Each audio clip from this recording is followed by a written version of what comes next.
Bonjour, bienvenue sur netprof.fr. Aujourd'hui, nous allons aborder un cours d'économie réservé au bac professionnel, mais les autres peuvent aussi regarder, sur les besoins personnels et le recrutement.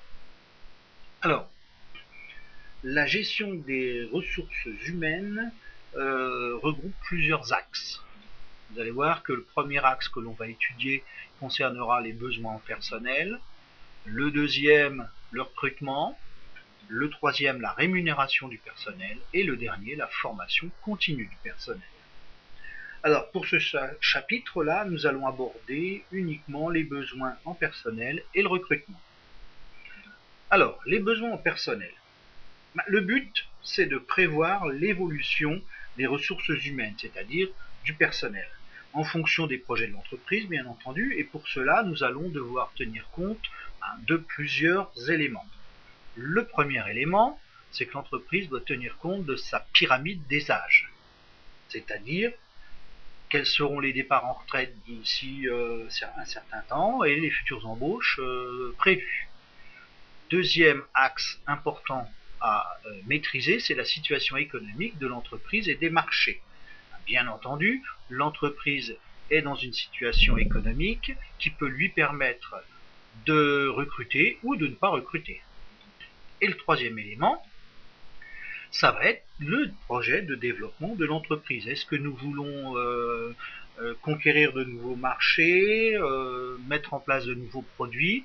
Donc quel personnel va-t-il nous falloir? Donc tous ces éléments, l'entreprise doit bien les avoir en tête pour pouvoir mettre en place sa politique de recrutement. Alors, bien entendu, cela va donc entraîner ce qu'on appelle des ajustements. Et là, c'est très simple. D'un côté, on va avoir la possibilité d'être en sureffectif. Donc, si l'entreprise est en sureffectif par rapport à son projet ou par rapport à la situation économique, on va aller vers ce qu'on appelle des licenciements ou alors des mutations. Si l'entreprise est en sous-effectif par rapport à ses besoins, ses études, ses conquêtes de marché prévues, ses nouveaux produits, l'entreprise va devoir recruter. Alors, bien entendu, on pourra aussi avoir ce qu'on appelle des ajustements qualitatifs. L'entreprise, dans ce cas-là, peut avoir des possibilités de modifier les qualifications de certains de ses salariés, et donc là, les actions de formation, de promotion du personnel vont être mises en place. Alors, voyons maintenant donc comment recruter le personnel, donc le recrutement. Il faut savoir que recruter, c'est engager l'entreprise sur le long terme. Cela va donc entraîner des coûts. Alors pour l'entreprise, on va avoir deux possibilités, deux solutions pour le type de recrutement. Première possibilité, c'est ce qu'on appelle le recrutement interne. Alors le recrutement interne, il va se faire par le bouche à oreille, l'affichage, le journal d'entreprise, voire l'intranet. C'est-à-dire que là, on va rechercher à l'intérieur de l'entreprise s'il y a des compétences que l'on pourrait utiliser pour les postes dont nous avons besoin. Si on ne trouve pas en interne, on peut aller sur donc le recrutement externe. Et là, on va faire appel. En premier, on peut faire appel à Pôle emploi. On peut faire appel par petites annonces à des candidats ou par Internet. On verra, on va le détailler un petit peu plus. On peut aussi utiliser ce qu'on appelle le parrainage. Là aussi, on étudiera ça tout à l'heure. Bien entendu, pour les cadres et les directeurs, on peut passer par ce qu'on appelle les chasseurs de tête, c'est-à-dire des cabinets de recrutement. Et puis, on peut aussi étudier tout le volume de candidatures spontanées que l'entreprise reçoit régulièrement. Alors, voyons un petit peu maintenant le principe du recrutement interne. Alors, le recrutement interne, comme je l'ai dit, on va regarder dans l'entreprise les compétences des gens et puis les valoriser, les changer de poste par rapport à leur qualification, à leur formation de base, etc. Donc, on va avoir un certain nombre d'avantages dans le recrutement interne. Premier avantage, c'est que le coût est très faible puisque la personne est déjà dans l'entreprise. Deuxième avantage, c'est qu'on va avoir des gens qui peuvent être motivés dans une entreprise. Quand un salarié sait qu'il va pouvoir progresser parce qu'on lui offre des possibilités de monter sur des postes plus intéressants, ça va motiver les personnes. Et puis, on peut développer dans ce cas-là ce qu'on appelle la culture d'entreprise, puisque les personnes connaissent déjà l'entreprise et savent qu'ils sont valorisés par cette entreprise. Bien entendu, il y a quelques inconvénients. C'est que le choix va être vite limité à nos salariés, puisque là on recrute sur notre potentiel de salariés internes à l'entreprise. Et puis, il peut y avoir aussi ce qu'on rencontre, une démotivation pour les salariés qui sont non promus, tout simplement parce que il y a une sélection à faire, et bien entendu, les perdants sont généralement démotivés par ce qui s'est passé. Voilà le recrutement interne. Alors maintenant, on va voir les différentes possibilités de recruter de façon externe, et on commence par Pôle emploi. Alors, l'avantage du Pôle emploi, il y en a quelques-uns, c'est que c'est Pôle emploi qui va faire le travail, c'est-à-dire que la présélection des candidats, logiquement, va être faite par Pôle emploi. Le deuxième avantage, c'est que, bien entendu, c'est un service de l'État, donc ça ne va pas coûter grand-chose à l'entreprise. Troisième avantage, c'est que ce recrutement peut être national, régional, local, ça va dépendre du profil du poste que l'on recherche, et bien souvent, Pôle emploi va pouvoir évaluer les candidats par rapport à leurs compétences, les compétences demandées. Alors, bien entendu, il y a quand même quelques inconvénients. Le premier, c'est que, étant donné que Pôle emploi est un service de l'État, et que le nombre de chômeurs étant élevé, les agents de Pôle emploi ne peuvent pas gérer de façon efficace l'ensemble des candidatures, ce qui fait que des fois, l'entreprise va se voir proposer des candidats qui n'ont pas un profil adapté au poste.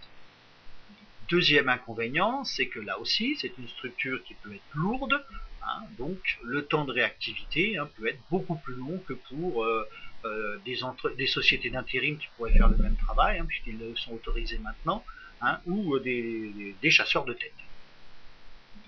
Deuxième possibilité de recruter en externe, ce sont les annonces et Internet. J'ai regroupé l'ensemble puisque c'est une technique qui est assez proche. Tout simplement, on passe des petites annonces, que ce soit par Internet ou par journaux. Alors, les avantages, c'est tout simplement qu'on va pouvoir avoir une diffusion que l'on veut. Par les petites annonces, diffusion locale, régionale, nationale, c'est la même chose pour Internet. Ça dépendra tout simplement du média que l'on va utiliser. Les inconvénients, c'est que cela peut être très coûteux. Passer des annonces dans des journaux spécialisés, ça va avoir un coût qui peut se révéler prohibitif. Le deuxième inconvénient, c'est qu'on l'entreprise va devoir effectuer sa propre sélection. C'est-à-dire qu'il faut avoir le temps de récupérer les CV, les lettres et de faire le tri. Autre type de recrutement externe, c'est le parrainage ou la cooptation. Alors c'est quelque chose qui se fait de plus en plus, et vous allez voir que ça a quelques avantages. L'avantage, bien entendu, c'est que le coût est très faible, tout simplement parce qu'on demande à nos salariés ou à nos connaissances d'essayer de trouver la personne la mieux adaptée au poste que nous recherchons. Alors, ça peut être des amis de cette personne, ça peut être les enfants, etc. Bien entendu, dans ce cas-là, l'autre avantage, c'est que les candidats vont être connus, soit directement, soit indirectement, et ce qui peut amener une certaine confiance. Il y a quand même quelques inconvénients, c'est que toujours là, nous allons devoir quand même sélectionner les candidats, et si nous offrons une prime aux personnes qui sont les parrains, il peut y avoir ce qu'on peut appeler dans certaines entreprises la course à la prime, c'est-à-dire proposer quelqu'un, même si le profil n'est pas le mieux adapté, tout simplement parce que cette personne a l'espoir d'avoir cette prime, et à partir de là, notre sélection va être presque aussi étendue que si on avait fait appel aux petites annonces. C'est ce que je viens d'indiquer, donc l'entreprise, si elle instaure ce système, toutes ne le font pas. Maintenant, on va voir le recrutement par un cabinet de recrutement. Alors là, l'avantage, il y en a surtout un, c'est que c'est le sous-traitement. On va faire appel à ces entreprises pour faire le travail de recrutement à notre place. c'est-à-dire qu'elles vont prendre le problème de A à Z. L'inconvénient, c'est que c'est élevé au niveau du coût. Par exemple, pour recruter un cadre supérieur ou un dirigeant d'entreprise, ça peut aller, le coût jusqu'à 30% du salaire annuel proposé à cette personne. Alors voyons maintenant ce que j'appelle ou ce qu'on appelle les nouvelles techniques de recrutement. Alors, les réseaux sociaux professionnels. J'en ai indiqué un, Viadeo, qui est un réseau social professionnel performant, mais on se rend compte que de plus en plus, les entreprises maintenant ont leur page sur Facebook, sur Twitter, etc. Donc là, ça peut être aussi une façon de recruter les gens par ces intermédiaires de nouvelles technologies. La deuxième possibilité, c'est ce qu'on appelle le job dating. Tout simplement, vous connaissez le speed dating, c'est le même principe, vous avez 10 minutes pour convaincre, dans un lieu donné, convaincre votre recruteur que vous êtes le meilleur candidat. Dernier élément, c'est tout ce qui tourne autour du formalisme. On connaît le CV classique, papier, on sait maintenant qu'on peut l'améliorer par des techniques comme le CV animé, le CV vidéo. Donc tout ça sont des éléments qui peuvent permettre à l'entreprise de mieux sélectionner ses candidats. Alors maintenant, résumons un petit peu la procédure du recrutement. L'entreprise va donc définir ses besoins par rapport à sa pyramide des âges, par rapport à ses projets. À partir de là, elle va définir le mode de recrutement.